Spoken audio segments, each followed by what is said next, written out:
पाठ 3 उपहार। प्यारे बच्चों, इस कहानी में बताया गया है कि ईमानदारी चरित्र निर्माण की नींव है।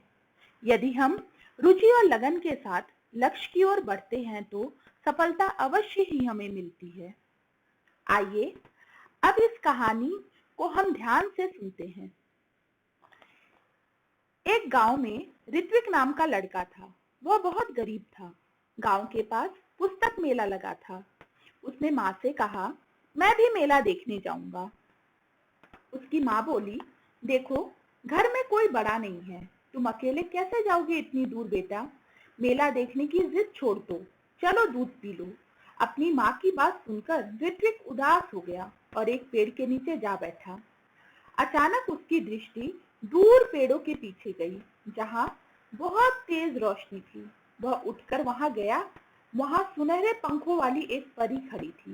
ऋत्विक ने हैरान होकर उस परी से पूछा, तुम कौन हो?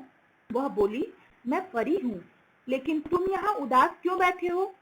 परी का प्रश्न सुनकर ऋत्विक की आंखों में आंसू आ गए। वह बोला, मैं अपने दोस्तों के साथ पुस्तक मेला देखना और पुस्तकें खरीदना चाहता हूँ। यह कहकर ऋत्विक खामोश हो गया। तब परी बोली, इसमें दुख की क्या बात है? यह समझ लो, तुम्हारी मदद करने के लिए ही मैं आई हूँ। ऐसा मैं तभी करूंगी जब तुम मेरी परीक्षा में उत्तीर्ण हो जाओगे। कौन सी परीक्षा? ऋत्विक ने पूछा। परी ने कहा, बता दिया तो परीक्षा कैसी? ठीक है, ऐसा कहकर ऋत्विक वहां से चला गया। अभी वह कुछ ही दूर गया था कि उसे रास्ते में गिरी हुई एक पोटली मिली। ऋत्विक को यह विश्वास हो गया कि लाल रंग की इस मखमली पोटली में कोई कीमती चीज होगी। उसने उसे खोलना चाहा, फिर सोचने लगा, जब यह मेरी नहीं है तो इसे खोलने का मुझे हक नहीं है। ऋत्विक ने पोटली नहीं खोली।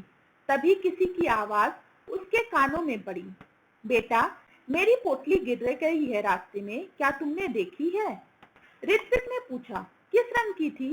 लाल रंग की, राहगीर ने बताया। और कोई पहचान बताओ? ऋत्विक ने राहगीर से कहा। उस पर एक परी का सुनहरे रंग में चित्र बना है, राहगीर का जवाब था।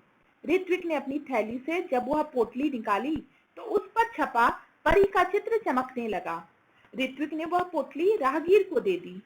सुबह उठकर वह वहीं पहुंचा जहां उसे परी मिली थी। देखा तो वहां कोई नहीं था। वह बैठ गया। उसकी आंखों के सामने वही लाल रंग की पोटली दिखाई देने लगी। तभी तेज प्रकाश फैला। सामने परी खड़ी थी।